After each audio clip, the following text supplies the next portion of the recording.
Hey there, internet friends. Welcome to That D Plus Show. Class is in session for the only show from that nerdy site that lets you know what kind of quality to expect right from the name. I'm your host, Trevor Starkey, and each week we dive into a different Disney Plus offering and discuss its history, how it holds up today, and our general impressions. Joining me, as always, we have Cameron Abbott. How you doing, Cam? Hey, what's going on, everybody? What's going on is today we are going to be talking about Agatha All Along, now that the full season has wrapped up. This is a nice little... We're recording this here on Halloween, so it's a nice little wrap up of our Halloween themed stuff, going straight into, obviously it will air or release on November 1st. So yeah, nice little bridging the gap as we head into non-Halloween themed content here for a little bit. Why do we pick it? Because it's another Marvel series finale or season finale. Who knows if they're going to try and do a season 2 of this? If they do, I don't know if Agatha All Along will make sense as a title anymore. Probably not. Whatever. Maybe Agatha tags along? Sure, there you go. The history lesson here, originally released starting September 18th through October 30th, 2024. The episodes had a runtime between 32 and 50 minutes per episode. In the Marvel TV timeline of things, we have a lot of new shakeups here because they just released basically their 2025 slate. So now we have a whole bunch of dates for what's coming up. But prior to this, we had Secret Invasion last year, June through July, Loki Season 2 in October and November of last year, What If Season 2, December 22nd through the 30th last year, Echo kicked off this year, January 10th, Agatha All Along here, September through October, and then we have the new slate, all the new things announced, What If coming back for Season 3, once again, December 22nd, so probably going to do that same kind of daily release drop that they did last year. Then in 2025, we have Your Friendly Neighborhood Spider-Man kicking off January 29th, Daredevil Born Again, March 4th, Ironheart, June 24th, 2025, Eyes of Wakanda, August 6th, Marvel Zombies in October of next year, and Wonder Man in December. Did you see the little trailer that kind of hyped up all this stuff, Cam? No, I have not. I will have to check that out. Yeah, it most likely played when you started up Agatha All Along for these last couple episodes. But if you skip through it, I skip through it every time. That's what you skipped over. Yeah, good enough. Because this just it was the plan seems to have been it was going to be like, okay, you're tuning in for the Agatha All Along finale, so here's the splash for all of this, all the new stuff. But it leaked a little bit before, so I think it made its drop like Tuesday night or Tuesday evening. In addition to that, something like this was a big, heavy focus on the TV front, or specifically the like what's coming to Disney Plus front. The other thing they highlighted is that Deadpool and Wolverine is dropping on the 12th, I believe. November, is that 12th? That's what popped up for me, actually, was the Deadpool and Wolverine. Yeah, November 13th. So most likely that will be our, hey, we're going to do Deadpool and Wolverine on the 15th for our That D Plus show. So 2 weeks from now, which means next week we got to figure out what we're going to do.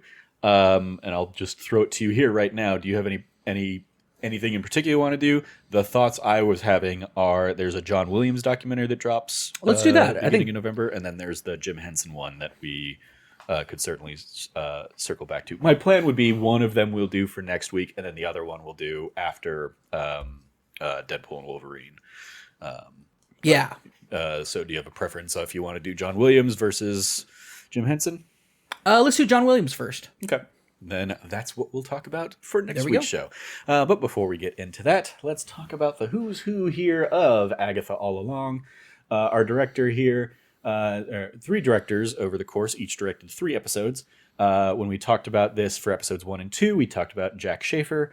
They did episodes 1, 2, and 7. She's also directed Timer, and Mr. Stash, a couple things she basically wrote and directed here prior to Agatha All Along. Rachel Goldberg came in and directed episodes 3, 4, and 5. She has directed episodes of American Horror Story, Veronica Mars, American Gods, and the Boys spinoff Gen V, as well as Agatha All Along here. And then episodes 6, 8, and 9 were directed by Ganya Montero, who has also directed Wednesday and The Witcher, as well as The Walking Dead Dead City, which I'm guessing is one of the recent Walking Dead spin-offs. I don't know. I never paid much attention to The Walking Dead in the first place.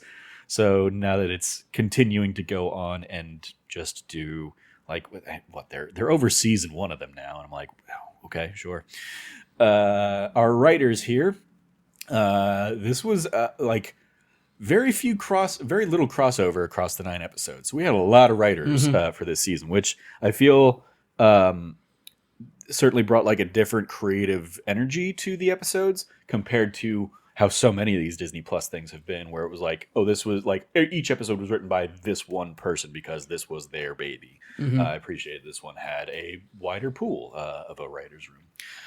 But we had, as we discussed last time when we talked the first couple episodes, Jack Schaefer, who, in addition to directing those first couple episodes, was also the creator and showrunner of the show. She also wrote episodes 1 and 9, so basically started and finished the season. I mentioned she wrote Timer and Mr. Stash, which were other projects she had kind of self-produced, I believe. And then she also wrote Olaf's Frozen Adventure, The Hustle, and then she was, I believe, the writer and creator of WandaVision, and then Black Widow. She also was the writer for that movie. Laura Donney, we also talked about last time around because she wrote episode 2. She also then came back and wrote episode 9, so her and Jack Schaefer basically tag teamed that one. She wrote Ghosting, The Spirit of Christmas, and WandaVision. Cameron Squires, one of our new writers for this episode, wrote episodes 3 and 7. I forgot to do like the rundown of like, all the episode names, because I apparently deleted that out of the document at some point. So let me see if I can pull that up real quick, because we are going to be talking about all the episodes here, of course, and all of them references to the Witches Road song here. Episode 1 was Seekest Thou the Road. Episode 2, Circle Stone with Fate, Unlock Thy Hidden Gate. Episode 3, Through Many Miles of Tricks and Trials. Episode 4, If I Can't Reach You, Let My Song Teach You. Episode 5, Darkest Hour, Wake Thy Power. Episode 6, Familiar by Thy Side. Episode 7, Death's Hand in Mine. Episode 8, Follow Me, My Friend, to Glory at the End. And Episode 9, Maiden Mother Crone. And I just want to shout out that I wrote this doc up like Tuesday, and fully expected that the final episode was going to be called Maiden Mother Crone, based on the like naming conventions that they had been leaning into for so much of the series. I was like, I feel like that's going to be the finisher. If it wasn't Death's Hand in Mine, that's like Maiden Mother Crone seems like the natural end lyric that they're going to draw from. Come on, there we go. I got logged out of the doc because of silly timing stuff. Okay, so where were we? Cameron Squires, who wrote episodes 3 and 7, was also the WandaVision staff writer, and also wrote an episode or 2 of The Acolyte. Giovanna Sarquis wrote episode 4. Nothing huge standing out from their writing credits, but has a handful of miscellaneous other credits over the years. Laura Monti wrote episode 5. She's also written a project called Trash Truck. And she was also the Agatha All Along staff writer, so credited on many other episodes, but she got the kind of writing credit for this one. And then on WandaVision, she was credited as coordinator for Miss Schaefer, i.e. one of Jack Schaefer's assistants, presumably. Jason Rostovsky wrote episode 6 with a few miscellaneous writing credits, but also seemed to really bring the horror bona fides here as a post-production coordinator on horror projects like The Purge Election Year and Get Out. Gia King wrote episode 7. She's also written 16 episodes of The Breakdown. And Peter Cameron wrote episode 8, having written Carnival Row. He was the story editor on WandaVision. He's also written Moon Knight or episodes of Moon Knight, and he wrote the Werewolf by Night short film that they did a couple years ago. Our cast of characters, nobody huge. We talked about all these people in the last go-around, but Catherine Hahn, of course, back here as Agatha Harkness, having been in projects like Crossing Jordan, How to Lose a Guy in 10 Days, Anchorman, Parks and Rec, Transparent, Spider-Man Into the Spider-Verse, Mrs. Fletcher, WandaVision, and Glass Onion. Joe Locke in here, previously referred to as Teen, but now we know formally confirmed to be William Kaplan / Billy Maximoff. Apart from this, his only other major credit is the Netflix series Heartstopper. Patti LuPone wrote is here as Lilia Calderu, of course, Broadway legend, 3-time Tony winner as from Evita, Gypsy, and Company. Aubrey Plaza as Rio Vidal / Death, having been in stuff like Parks and Rec, Scott Pilgrim vs. the World, Safety Not Guaranteed, Mike and Dave Need Wedding Dates, Ingrid Goes West, Legion, and The White Lotus, as well as Megalopolis, right, this year, that movie this year. Yep. Ali on here as Alice Wu Gulliver, having been in Billions and Orange is the New Black, as well as Raising Dion. Deborah Jo Rupp in there as Sharon Davis from, of course, that 70s show, WandaVision, and that 90s show.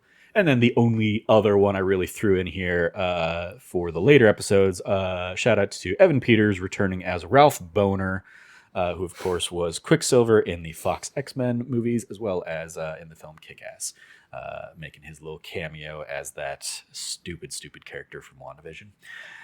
A little bit of trivia here that we did covered a lot of trivia stuff in the first when we talked about it for episodes 1 and 2, but a couple new bits here before we talk about the series as a whole.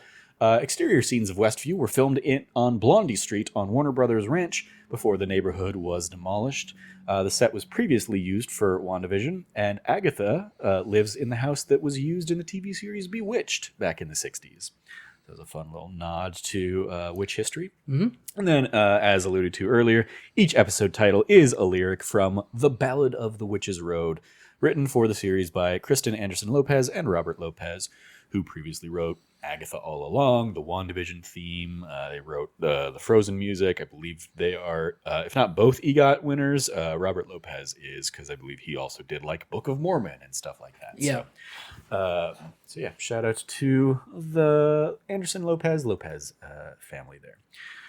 So yeah, not a ton in the way. I guess like one other little like Easter eggy thing, if you didn't catch it in the divination episode, Death's Hand in Mine. Yo, gosh. Obviously, they are all dressed as iconic witches of pop culture. Agatha being the Wicked Witch of the West, Lilia being the Glinda the Good Witch, Billy being Maleficent, and Jen being the old witch in her old hag form. Yes. From Snow White and the Seven Dwarfs. So shout out to that little bit of like cross-brand marketing. But also, Wizard of Oz is not a Disney property. No, it's not. So shout out to the fact that they lean so heavily into that, because of course the iconic witchery of that. And hey, maybe they got some kind of trade-off since we have Wicked releasing later this month. Later this month when this episode drops November 1st. Correct. Around Thanksgiving, it's the next thing I'm looking forward to seeing in theaters. I think. There's like one indie movie that I'm interested in checking out. But do you ever tickets already for Wicked? No. I'm hearing it only and this is not well informed. From what I heard, it's difficult to find tickets for it in theaters for opening weekend. That being said, I'm sure there will be available viewings for it. I heard this from the reliable source of my parents' Amazon Echo. When I was walking in their kitchen and I saw that it's like tickets selling out fast for Wicked. Sure. They dropped the on sale for Wicked and Moana 2 recently, and both of those seem to be doing very, very well in like pre-sale numbers. So shout out to that. But yeah, no, I feel like we're not really in a place where like, I'm just not going to be able to get, tickets to a thing. Yeah. Especially for a movie. Yeah. Like harkens. I'm looking at like, their opening night stuff. There's plenty of seats available in a lot of their theaters and stuff. So, I'm sure it'll, continue to build up. And also like, I know the musical Wicked. I don't need to see it, weekend one. I want to because, interested. But I'm also, at the same time, very annoyed that they've split it up and are only doing like Wicked Part 1 and then Wicked 2 is going to come out next year, because it's like, okay, you're selling me a one act, like you're selling me the first act of a 2-act show. Go fuck yourself. Yeah. Like this is like I thought we had gotten away from the this Deathly bullshit Hallows model of like, hey, we're gonna split a thing into 2 parts that don't make any kind of sense. Like, sure, Defying Gravity is going to be a banger number to end on, but it's also fuck you, I'm used to waiting 15 minutes to see the rest of the story, not 9 months to see the rest of the story. Yep. Like, annoying. They better be adding like a shit ton of stuff in it to make it worthwhile, because they've also like said it's like a 2.5 hour movie, just part 1. It's like, okay, what nonsense did you put in there to stretch it out that much? But I'm gonna hopefully give John Chu the benefit of that. I think performances are already, I don't expect them to be bad or anything like that. It's very much just, why are you only telling part of this story? Anyway, stay tuned for wicked thoughts on that Nerdy Site show at some point down the line. But back to Agatha All Along. Cam, we have not talked about thoughts on Agatha All Along. What did you think of this series? We've checked in a little bit in terms of like where you're at in terms of keeping up with the show. Yeah, ever since we did the first episode. Yeah, since like we did part 1 or episodes 1 and 2. Yeah. I haven't gotten a good, we haven't talked about like personal impressions beyond like I've probably said like, oh, episode 7 after that one dropped, I was like, that's the easy standout. But yeah, we haven't talked for sure, especially post finale here. So what did you think of Agatha All Along overall? I just want to give myself like a past shout out, like nailed it, calling Wiccan. Like absolutely, like I'm like, if they do that, well, granted I didn't call it. I was like, if they do this, it'll be really cool. And sure enough, it was awesome as hell. I had a blast with this. This was a like looking forward every week to watch. After I let them build up for like 2 episodes, and then immediately I was week to week after that. Like I have just been having a ton of fun with this show. It is a show about a irredeemable, like horrible person being gleefully evil, gleefully morally ambivalent throughout this entire show, and always keep you on your heels, because it's like you never know if she's like going to turn on you or she's going to help you. Yeah. Which is really where this character like lives and it feels good at. Tremendous performances all around. I cannot emphasize enough also how just upfront they were with the gay relationship was beautiful and awesome, and like little heart, like find out about like William/Billy is a little heartbreaking, because it's like this whole microcosm of life and death happening with like in his little own little like beginning episode of the thing, where it's like a where that episode where they go and it's his bar mitzvah and you're like, okay, well, where's this going? And then it goes like, oh, it goes dark. Yeah. Like it goes real dark. Yeah, we can talk about that episode just a little bit. I appreciated that like that episode came and we got like, I feel like this has been kind of the a commonplace of a lot of these episodes of like, okay, we're gonna see a handful of episodes and then we're gonna have like the flashback episode. So it wasn't like I fully expected that we were gonna get to see like how Billy kind of got looped into all this and what the whole deal with his sigil was and all that stuff. And I appreciated it. Yeah, it was like okay, we're seeing William Kaplan, we're seeing this young man at his bar mitzvah, and as a person who, when I was a kid around that age, worked a bunch of bar mitzvahs with my family, as like my dad would take take pictures and put them on like novelty tchotchkes and stuff like that. Like, hey, here's your picture on a mug or a button or something like that. And we would get hired out and work bar mitzvahs, and I would get to flirt with the bat mitzvah girl or something like that. My man. Never went anywhere. But well, obviously, like we're here at this moment. Yeah. But the fact that they had like a hokey fortune teller that ends up being Lilia was like so true to point in terms of that, because it's like, yeah, they bring in little silly things to keep the kids entertained or whatever. And I love that kind of sets up what we see throughout the rest of the episode of like Billy meeting all of these people before, or having some kind. He does meet Jen, but we see him watching her YouTube videos before we eventually catch up to them meeting her. And so I loved that layer of like the fact that like, oh, he was destined to meet all of these Coven people, and that Lilia was the one who did the sigil and like does it because she sees what his future, beholds, and knows that he's going to need to find that path on his own. Really enjoyed that setup. Well, she says you have a dividing path in your, like a dividing branch, and he goes, so like, is that like good? And you see like her face like fall, and it's like a tragic moment because you realize this boy in front of her is going to die. Yeah. She realizes like you're going to die in like an hour. Yep. And your body's immediately going to get possessed by somebody else who needs it. And it's like, yeah, it is but also at the same time, it's interesting because it's like the actions of the Scarlet Witch took away William Kaplan, but at the same time gave his family her son. And it's like, it's this weird, like, it's sad, but it's a weird kind of like rebalancing of things.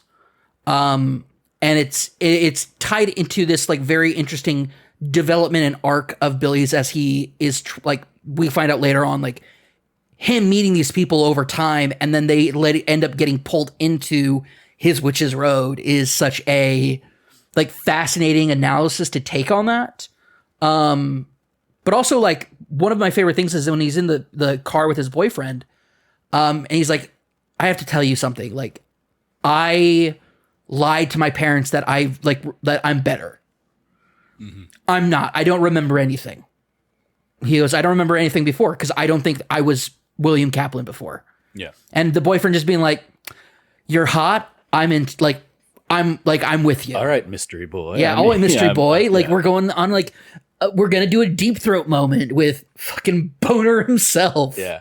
I also loved in some of their text exchange that Billy was the like Black Heart, which had been like referenced in those first couple episodes, building up the Coven and stuff. So I liked that, like that was a callback to, oh, this Coven needs a Black Heart. Oh, the Black Heart is Billy. It's Billy. Guess. Yeah. It's so good on so many levels. Blown away by all the acting on it. They have a tremendous cast that is, it seems like it's going to be like, Agatha is going to be like the very big bright personality. Billy's going to be a little bit of her foil, and like where the other characters are going to land. But they all get these brilliant moments to shine. Mm-hmm. Even Sharon Davis has like a really in that wine moment where she's like with all of them. And it's this woman has been living a very difficult life lately. Yeah. Her husband died, and she's still struggling with like the whole neighborhood struggles with the PTSD of being caught up in the WandaVision. Yeah. And it's just, there's also just like a lot of tragedy and a lot of sadness to a lot of these characters. Yeah. And I like that it kind of sucks. And also shout out to Agatha, like playing the longest of long cons. Yeah, that like I love, especially these last couple episodes. I love how they put what we'd seen before in a new context, in a new light. I love the idea that the Witch's Road is Billy's magic manifestation, and that the Witch's Road was never real until Billy makes it real. I love that we get that vibe. With his own little like usual suspects moment when he's going around his room and doing all that. I was like, yes, this is so good. And especially as I'm looking through like the IMDb like thumbnails of all the other episodes, I love that even thematically that makes sense with Billy's own past of each of the trials was of a different era, of a different time, in the same way that each of the WandaVision episodes were a different time, a different era. And I love that like there's this like subconscious thematic parallel that he has carried over into the Witch's Road. That then, we also see like, oh, it's touching on all of these specific, callbacks and references and stuff. And then I love in the final episode that we, get the flashback to Agatha, and we see that, like, oh, Nicholas has been long dead. Like, this is trauma that she has buried or has been, has never addressed from hundreds of years ago at this point. And she had, like, she just, like, there's the beautiful element of, like, the Witch's Road being a children's nursery rhyme that, like, she and her son created, that then spins out, becomes this wider thing that then she turns into a con to, like, leech powers over decades and just, like, killing coven after coven, and was fully intending to do the same with this coven, as we saw back in the beginning. It puts that in a whole new frame too. And, like, now she is as amazed and surprised that this is a real thing. Which makes her reactions make way more sense when she's like, well, it's different every time. And it's like, yeah. No, you're just continuing to be the con man, and you're yes-anding whatever has happened here, because that's what you got to do to sell the con. Because you really don't know what the hell is going on. And it's why, like, her, like, little, like this would be nowhere as interesting if you weren't so dramatic. Like, to hit, like you and your mom have the same tell, which was, like, the different, like, nails it so good, and it's so good, and it's brilliant to the point where also you see, like, they kind of hint, like, Rio and Agatha have a thing from a long time ago, and we really see, like, oh, what was the breaking point in their relationship? Rio took Nicholas, and you see how, like, she was doing a thing where, like, I'm just gonna pick up witches as we go along, and then it becomes a much more harsher thing for her after that, too. I mean, she's never nice. She's never good. Yeah, I mean, her son, like, constantly is just like, can we stop murdering people, Mom? Yeah, that's, like, she is still very much the Agatha that we get introduced to in the Salem, like, when she kills her mom and that coven, like, absorbing power. She never, like, that thirst for power never goes away, so she's always killing the witches that she's, like, pulling into her sphere. She just now has bait in the form of Nicholas to do it. But there's also such a genuine loving care she has for him. Yeah. And I love when she's now doing it for her and him. Yeah. What I love is when because we saw, so his name is Nicholas Scratch in the comic books and everything. I love that her thing is looking down. She's like, no incantation, no ingredients. I made you from scratch. Like, you are you are the greatest magic in the world, basically. Out of all the power she's absorbed, this is the greatest magic that she's ever felt, is motherhood. And it speaks too deeply to that connection of, like, witches of maiden, mother, crone, this different phase that she goes through. This is her mother phase. And, he's supposed to die. Nicholas is supposed to die. And she begs, and Rio even tells her, I've given you a better deal than I've ever given anybody else. Yeah. She gave him 10, 12 years. Like 6. 6 or 7 years, yeah. Yeah. Like, he is very young still when he dies. That's true. Yeah, I think per like the Wikipedia thing, Nicholas goes 6 years. Nicholas is born. Agatha spends the next 6 years absorbing other witches. There you go. While Okay. Raising Nicholas, then together they create the Witch's Road, but Nicholas grows sick and dies.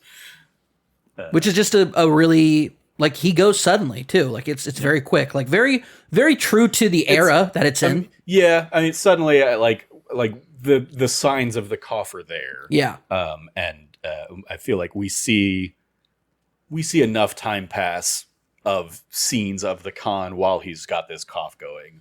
But yeah, then, like, it felt very much like he knows his end is near, and that's why he's singing the song, but not going to play bait, and he's going to leave. He's not playing with it anymore because he wants his mom to stop. Yeah.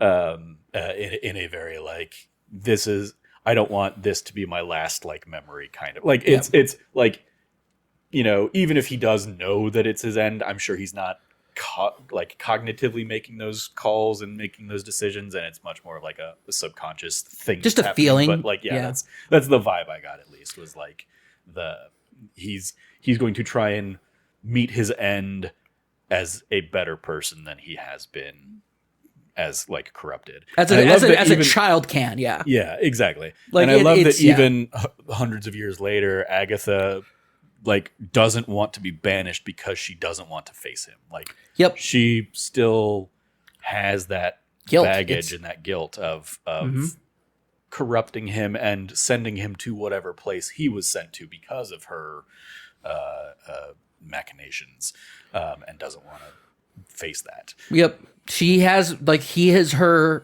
entire life, like, there's no doubt that she has looked at it and been like, because you see it when in her cop fantasy life. Yeah.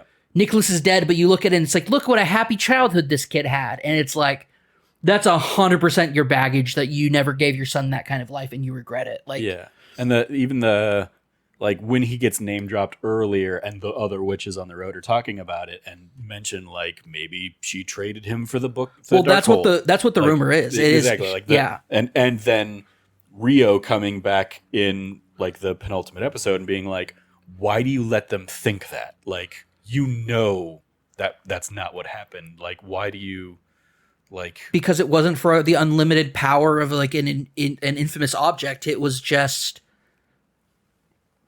negligence and not negligence. Sorry, not negligence. Not negligence, but like just wrong place, wrong time. Well, it's just life happens. Life People happens. die. Yeah. Well, no, I mean, I was trying to think about what it is, but no, but also shout out to her when she says that's what little boys do. They die sometimes, and it's like, yeah, especially in the parallel with Speed, Billy there with Tommy. Sorry, Tommy. Shout out to that, by the way, which is just like, am I killing this boy? And it's like, no, this boy died. She like, goes, just like William died. Like, yeah, just like William died, just like she goes, sometimes little boys just die. Yeah. And it's just such a sad truth to her. Yeah. And it's like, because nothing she did. Sorry, when I said negligence, I meant more of like how she raised him to do part of a con. So not negligence, just like misguidance, I guess, is the best way to put it. Like using him to murder other witches for their power.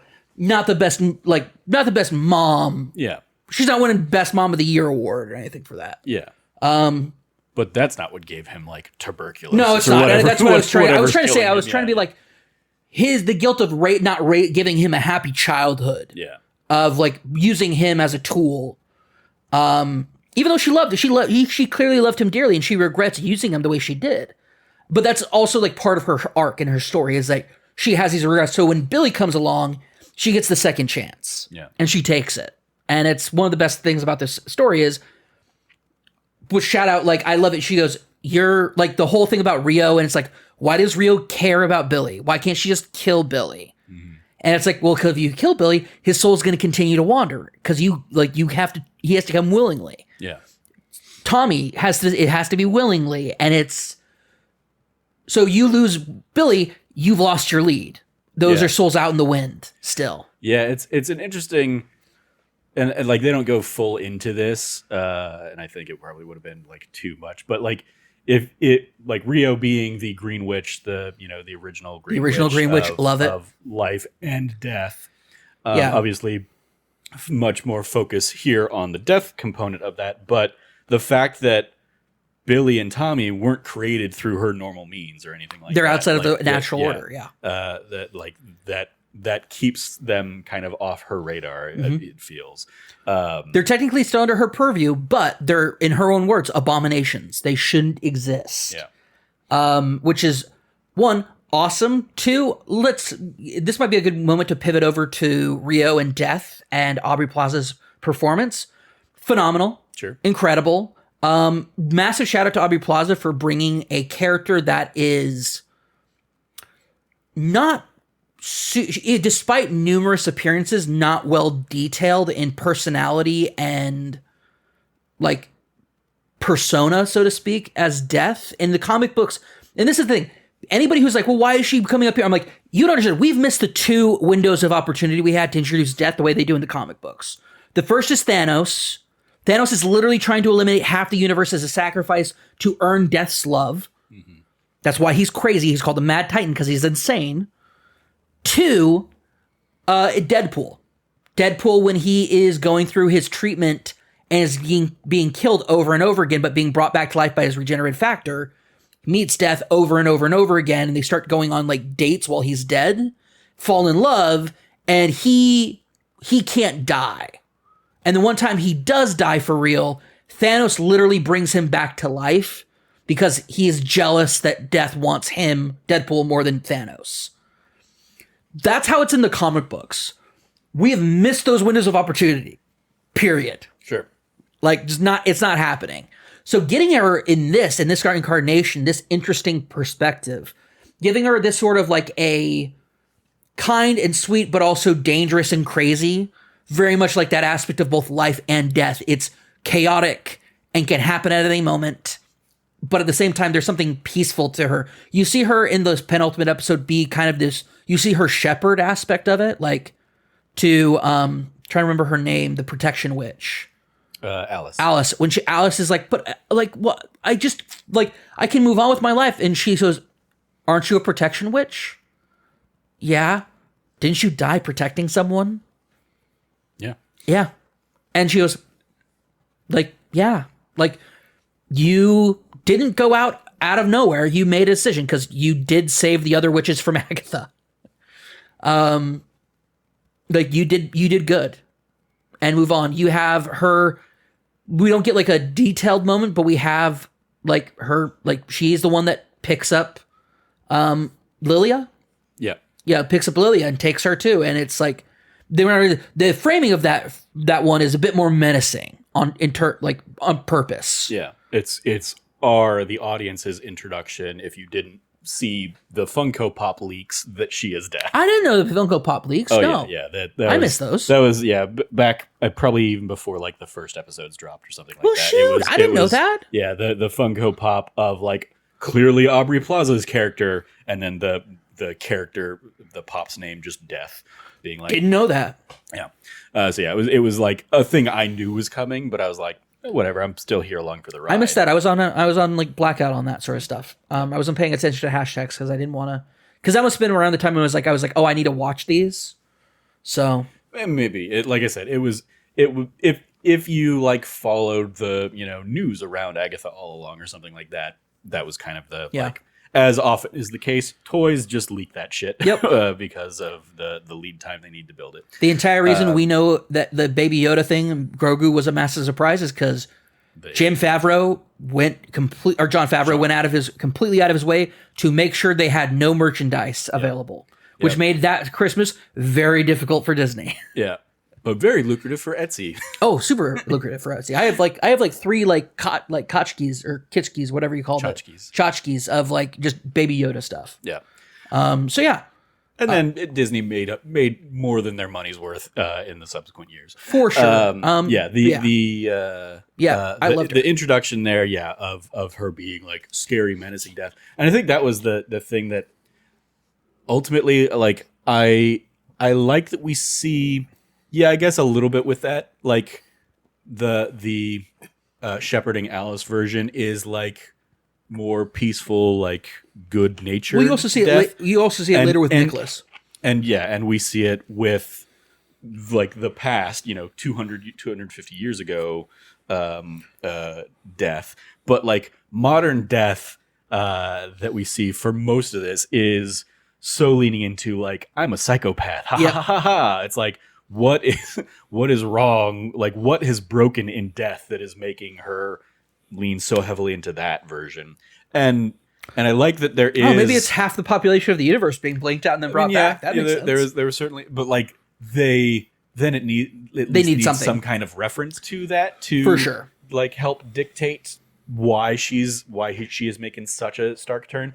So instead, I'm going to lean into that, like, oh, maybe it is that she really did have this love with Agatha, and then that Agatha ends up using Nicholas's death to spur on and like kill so many other witches over the next couple centuries, like that led to an irreversible break between them. That then we get the nice little like quite literal kiss of death between Agatha and Rio there in the end of like the showdown. The other thing I'll say. I also want to mention. It's also Agatha clearly did something and holds a deep grudge against her for taking Nicholas. Yeah. Oh yeah. Certainly. So for sure. Yeah. In that, one of the things, as I was watching the final couple episodes this week, one of the things I found myself thinking was, as going through episode 8, and it's like action packed and like the showdown and everything like that, I was like, oh my god, they finally, like, it's so rare that Disney Plus nails this arc of storytelling with their shows, where in the way that like Game of Thrones did, or Yes. The Wire was always one that I really like remember being like the penultimate episode being like where everything really comes to a head, and then like that leaves the final episode to be a denouement. Yes, 100%. And I love that they did that. They finally nail that in a way that so many of these shows have not, and that's why we always feel like I think underwhelmed by the ending of so many Disney Plus, because it leaves you at the climax, like at the tail end of the climax. We get maybe like the last 5 minutes of the episode to be like, all right, now we're trying to come down, and you just, instead of like I almost tweeted out like they landed the plane on this one. Instead of nose diving it down and not being able to pull up quick enough, because I think that really really helps with the last couple episodes of everything is popping off. They're resolving threads and storylines, like shout out to Jen surviving the road and getting her powers back. Shout out to Jen and getting to go off and fly out into the world. Completely oblivious that the road was a manifestation of Billy's mind, and thinks that she survived the road and she got her powers back because they realized that like, oh, Agatha was the binding one. Which even that, I'm confused on that, because in her like horror flashback we saw like it was some guy in the and so I don't quite know how that. Well, she brings up earlier, she goes, I don't know how he did it. He's not a witch. Yeah. He's a scientist. And then for it to be like Agatha, and she mentioned, she goes, yeah, and the thing is, I was just doing odd jobs for cash. Well, she mentioned specifically banknotes, and I'm like, ooh, that is telling for the time that this took place in and everything. She didn't say cash, she didn't say money, she said banknotes. And I'm like, there is something like poetic about that, of like, it is nailing. I didn't like, it wasn't like monetary, it's monetary, but it's so specific that it's like, this makes sense that it was Agatha in some weird way. The way that she nails that line to me, because at first I was like, that makes no sense. And then she nails it. I was like, actually, I believe it completely now. Like, you sold me on it with just a single line. I am just like, yeah, I buy it. Okay. Yeah. Like, because if she's like, I need it for some cash, I would be like, no, that's bullshit.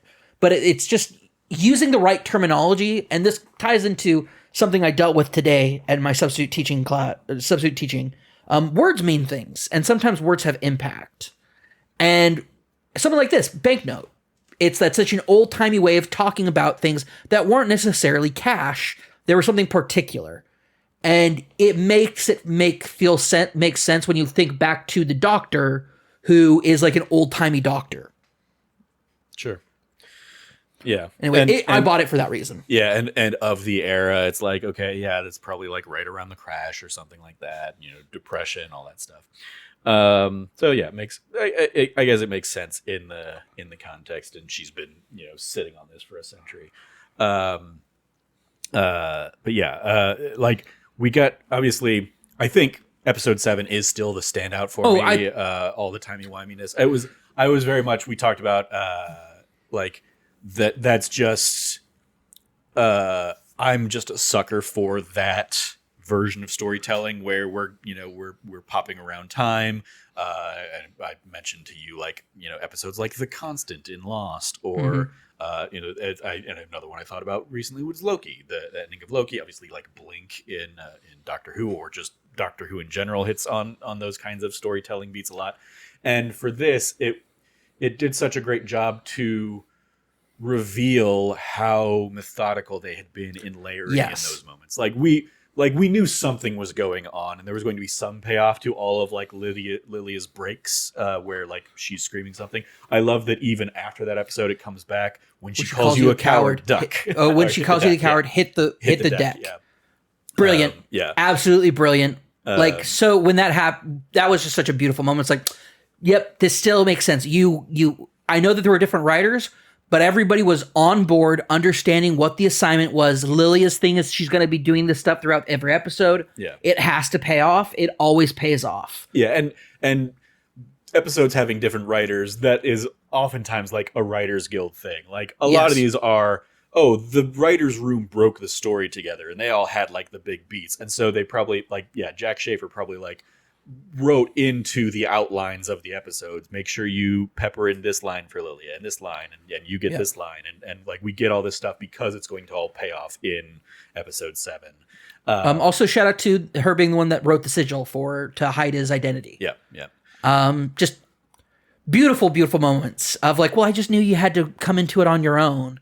And it's just, fuck me. It's so good. Yeah. Oh yeah. But also I will say not just that, but also the entire tarot scene. Yeah. So damn good. Mm-hmm. It's just the trial is brilliantly put together. The tarot aspect of it is amazing. The flashback sequences to her childhood with her grandmother in Italy is brilliant. It's layered up so perfectly done. You're a sucker for it, and I'm not so much a sucker for it, but when it's done well, and it's so well done. When it's well done, it's so easy to consume, easy to follow, and just been like, I remember that from that other episode. I remember this. I remember that. And it's like, I think that is the caveat there is like, if it's well done, it fires on all cylinders. If it's not well done, you're going to get a whole bunch of people being like, wait, what happened? I don't, how did that play into this? And what did that work? Like the fact that they gave us enough beats of, we're seeing a flashback to the moment from the other episode where like, I loved especially where it was like one sentence of Lilia's had been like strewn across 3 different episodes. Yes. It was like, we saw like, don't try to save her or something like that. And it was like, we saw, part of that in the like 70s music, thing. We saw part of it in the Ouija room. Like so much of it was like, they tied it all together for us. And it's the kind of thing that I'm sure prior to that episode, some, sleuths had gone through and like puzzle pieced her, like her lines together to know what was going to happen and know where that was going in that. But I love that like they made sure to call back those beats and show us them in now the right context of things instead of just, Lily is saying a kooky line because dementia or divination, who knows. Shout out to also her writing down all the names, including Sharon Davis. Yeah. Like that was also another thing too. I was like, that's right. She has she does have the break in that moment. She writes down the list of names, gives it to Agatha, and she's like, I don't remember these names. Yeah. And it's done so well and so brilliantly well done. I'm massive, massive fan of the way they executed on it. Yeah. And shout out to that actress because she was just phenomenal the entire time. Patti LuPone, obviously one of the greats. Going back to you calling out the tarot stuff, I know shit about tarot. I know a little bit. Despite many, many games of Persona, I don't really know what any of that stuff means, and I don't really care. But as somebody who built a tabletop role playing game around tarot cards, I'm aware fair enough of it. Yeah, and when you go outside the major arcana, I lose you, like the Knight of Wands and all that. I lose you on that when you get that deep into it. But like the Tower reversed, I saw enough breakdowns after the episode of like they really nail the tarot stuff in this, and it's not just like the hand wavy like, hey, we're talking tarot that 99% of people aren't going to know or care about. But like the fact that they build in, and for that 1% that know that, they're gonna be like, I find no faults. Yeah, they're targeting the like Neil deGrasse Tyson of tarot people. Yes, for that, and they do it for witchcraft in general. The witchcraft, everything they're touching on witchcraft stuff is accurate from some of the stuff I've read online and like in the breakdowns of it and everything else, and like just general knowledge of like. The one thing they didn't touch on ever was like the signing your book in the book of signing your name in blood in the book of the devil. That's the one thing they didn't include, but everything else I felt was like pretty much stand out. Like this is like your general, if you want to do any basic research into witchcraft, this is the stuff you're going to find. Yeah. Trying to think any of the trials in particular stand out for you? The tarot one for sure. The recording studio was brilliant, breaking the curse. Mm-hmm. The curse being like a fucking like we've got to play the song. Yeah, we got to play the song. But also the fact that the demon's just like, I'm like, fuck, that's a really scary demon. Yeah, and again, like now knowing in hindsight that all of these trials were just manifestations of Billy's subconscious playing out, it is like just another layer on the cake of like, yeah, it did seem weird that like one of the trials was just knowing or performing the Witch's Ballad or the Ballad of the Witch's Road, but specifically like the Lorna version or whatever. Okay, yeah, I guess, sure. But then you go back to like Billy being the one to say like Lorna Wu, the most prevalent version of the Witch's Road, the version that he has and is familiar with, of course, that he has the fucking tour poster of. Yeah. I love that. Yeah, that the little beat there at the end of the penultimate episode where, oh yeah, he's putting together that all of these things in his room that we've seen like a little bit. We saw like bits and pieces of in his flashback episode, but like how specifically they tied into so many elements of the road and the trials and whatnot, like pulling out like, oh, he's got this same Ouija board and his little figurines of the Wizard of Oz characters and all that stuff. Such an angsty little witch boy. I love it. I love it so much. He's perfect. It's when I say they nail Wiccan, they fucking nail Wiccan so good in this. It's great. Yeah. It's so goddamn good. We get him coming back for the showdown between in his full Agatha Wiccan art gear. In full Wiccan attire. When he showed up with the crown, I was like, yes, let's go. And then getting the full gear is just like perfect. Also love it. He's like, just don't take all of it and giving her that trust. Yeah. It's like, and I'm like, Billy, don't do it. You can't trust her. Yeah. And she almost doesn't go like break off. And I was like, okay, Agatha, but you're still trying to fight death. Yeah. It doesn't work. Yeah.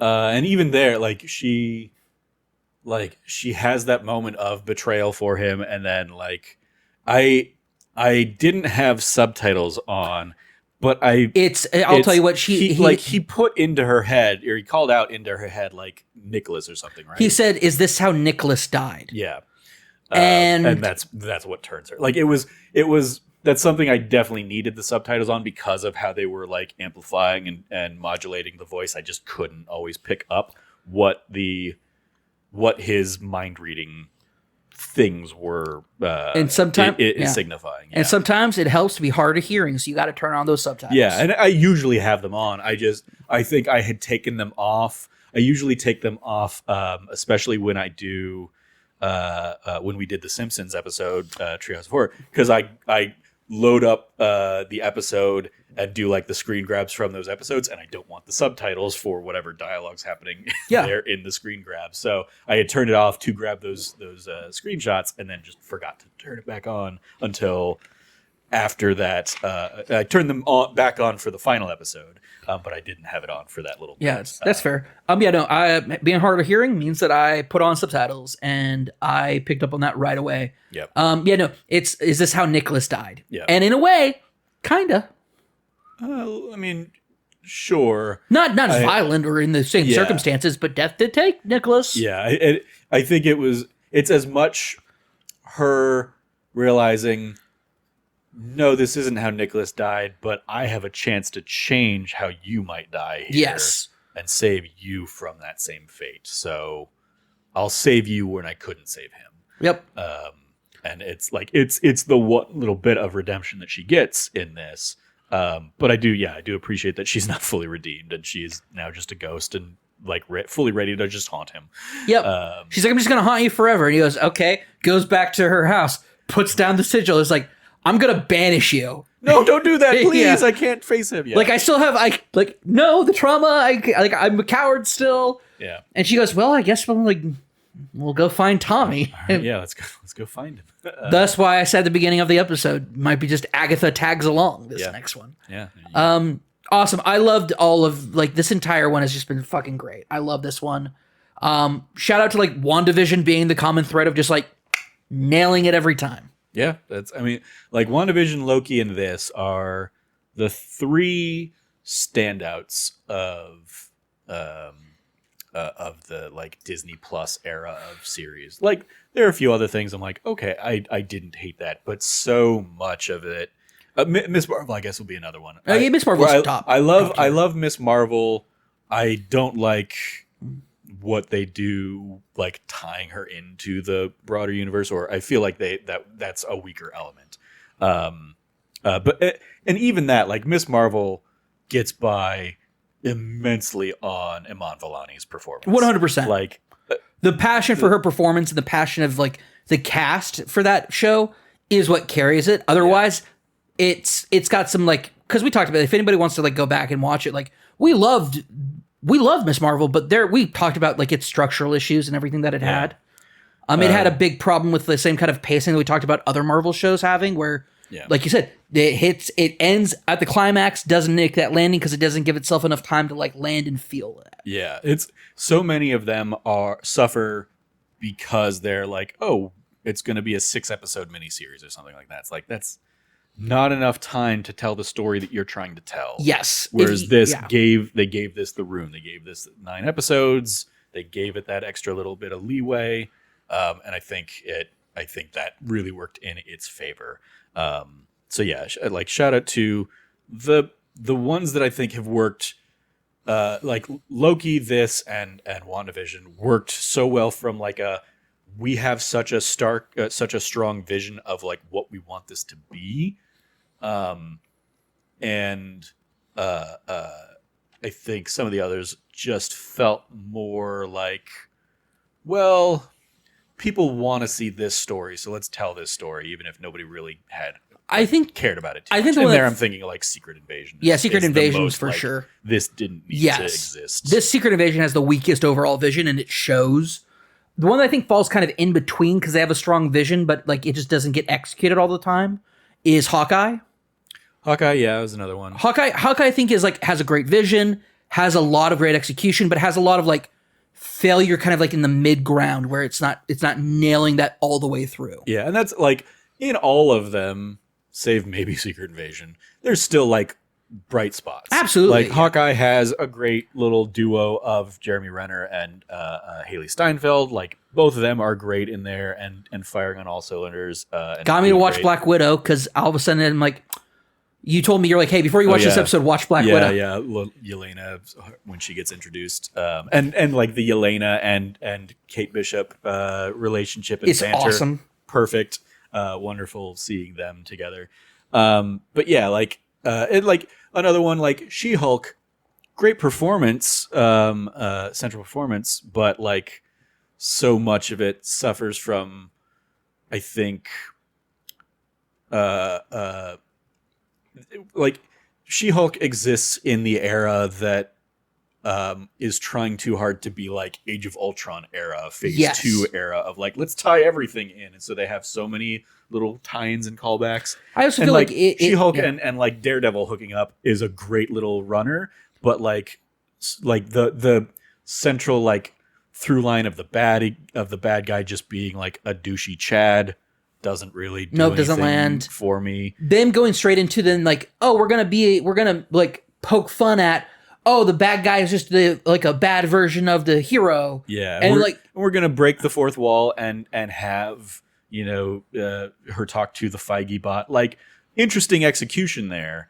I just think there are a lot of like pieces around it that didn't click as well. And it also spent too much time on some side stuff that didn't fucking matter. Sure. Which I'm talking about the Feige bots. Like we were there in fourth wall breaking land for way too long, and it should have been a tighter thing.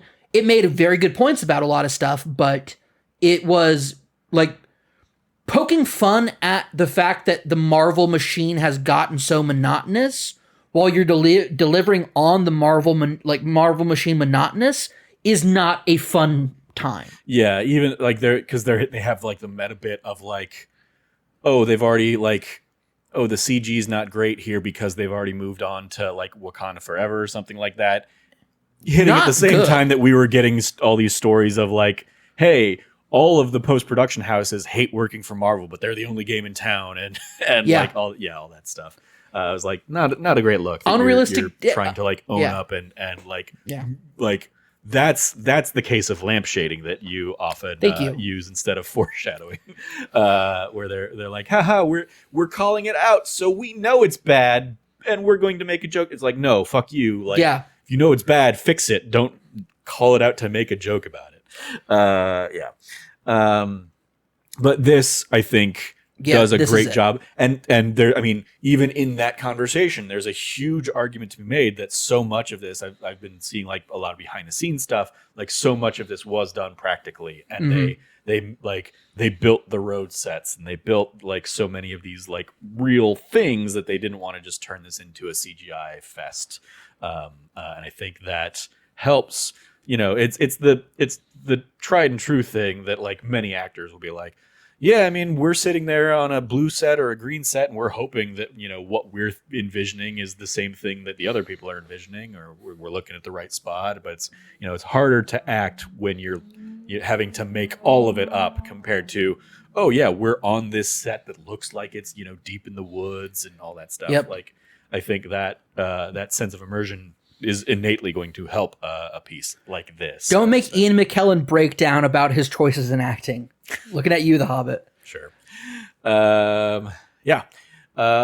Any other thoughts? Anything else you want to call out or shout out here before we wrap up? No, I think I'm good on it. It's just what a phenomenal little series. I was so blown away by everything. It was just, if you had told me when Disney Plus started, hey, one of the best things you're going to get is actually a spin-off of WandaVision. I'm like, oh, with more WandaVision. It's like, no. The niche character Agatha Harkness we're going to introduce here is going to be such a breakout hit that we make our own show and we make it one of the best things we've ever put out. Yeah. I'd be like, why? I think, I mean, going back to the fact that Jack Schaefer was the like creative force behind WandaVision and this as well, and was like, yeah, I have a story I want to tell with Agatha. We can make that work. I think there is an element of like, that's why the through line of this works so well. Another show that, you know, has good elements in it, but just ultimately I think failed was like Moon Knight. And it's like, that's another one where it's like, oh, like interesting ideas, just not great execution, because I think they're trying to do too many things. Whereas this was so focused on like, this show is all about the sisterhood and the you know, the need for this coven and Billy's need to try and find his brother. And so it is paying off things that got introduced in WandaVision. And, you know, maybe they'll come down into the wider universe along the line. You know, maybe we'll get a Young Avengers movie. They've certainly teed up enough of those characters to give us a Young Avengers movie. And maybe that's the next time we see Agatha and Billy is pulling in, like finding speed to do some Young Avengers threat or something like that. Who knows? But so a lot of fun here, great performances, and just really sharp storytelling that they gave it the time to breathe that it needed, and they showed up for the assignment. All right, so diving into the report card, we grade from A+ to F. What do you want to give Agatha All Along here, Cameron? Maybe the easiest A+ we've ever given. Okay. It's probably only an A for me. Boo. But it does have some A+ episodes. Like I think for me ultimately, yeah, like it's really easy to straddle an A+ here because of how strong the last 3 episodes are. But there were some time in those first few episodes where like I wasn't pulled in. And I think there is an element of like, if I went back and rewatched them now, knowing what we know by the end, that new context is going to, you know, shed some things in a new light. But there were a couple beats early on in some of those where I thought I kind of got bored in the first handful of episodes where I was like, oh, okay, they're just setting it up to be like, oh, this episode is going to be this trial and this episode is going to be this trial. And oh, like the trial in the music studio, cool, but it was also like 10 minutes and then they, you know, are done and move on. And it was like, oh, that was a really short, like there wasn't a challenge for that one apart from this, you know, phantom, you know, demon hunting them down or something. Like the threat in some of the other challenges was very like up and down for me, I think. Okay. So it doesn't fully get up to an A plus for me, but it definitely. So I get it's probably like earlier episodes are more in a B territory for me. Last few episodes are A pluses, and so it nets out to an A for me overall. But yeah, still easily one of the best offerings they've had. I'd probably still put like WandaVision and Loki above this, just because those are a little bit more in my cup of tea wheelhouse. But this is an easy like number 3 in my like immediate just off the cuff ranking. So yeah, shout out to that. Extra credit, other suggestions if you like this. We have this is one of the rare cases where all of the things that Disney Plus is going to recommend, we have corresponding Disney Plus episodes for. So you have WandaVision, which we discussed on That D Plus Show, episodes 57 and 62. Doctor Strange in the Multiverse of Madness, That D Plus Show, episode 131.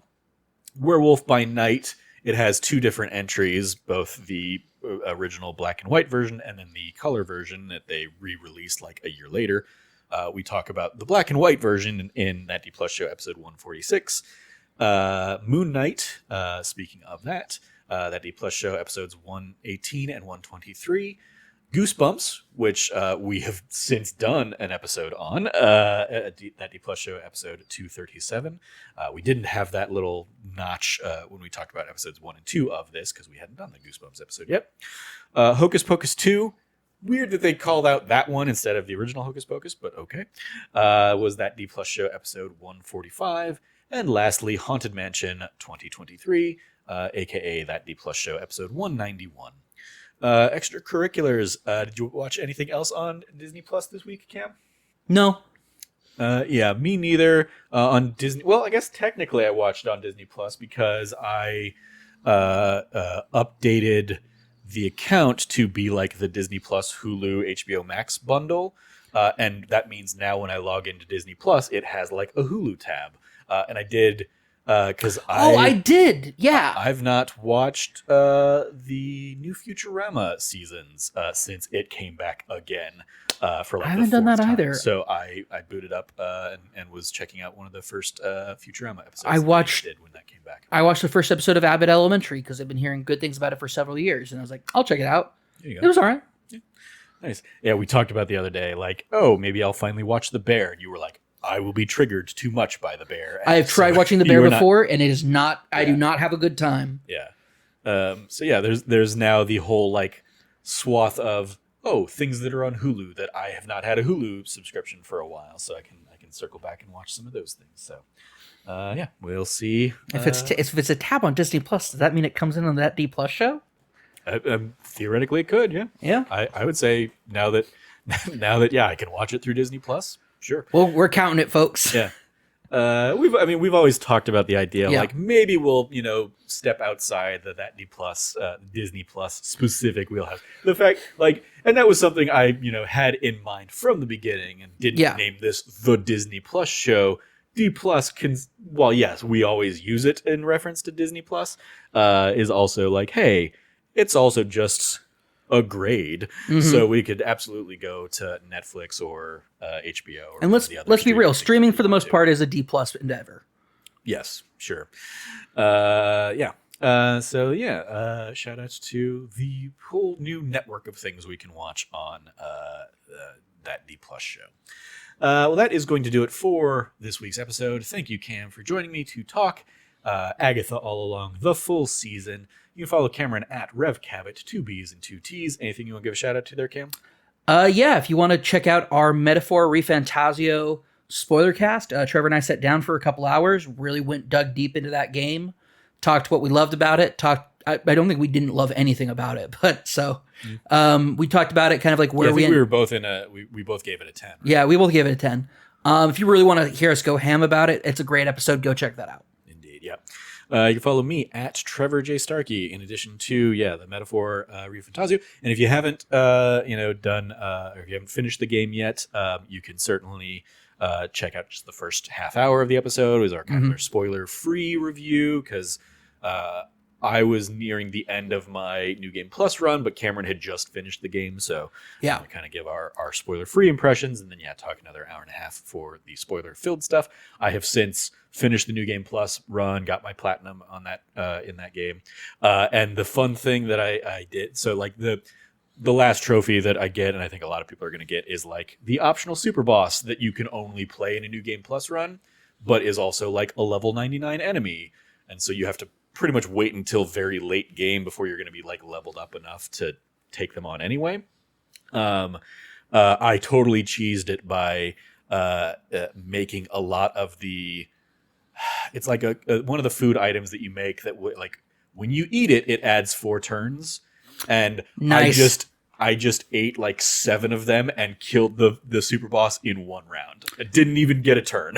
There we go. Just, That's my boy. I just kept like I That's had my like boy. 10 of them cooked up.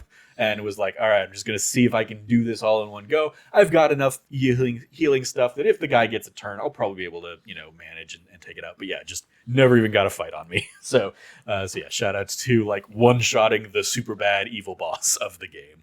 That's awesome. Yeah, for my last trophy and the platinum. But in addition, you can follow me at Trevor J. Starkey, and I will shout out the...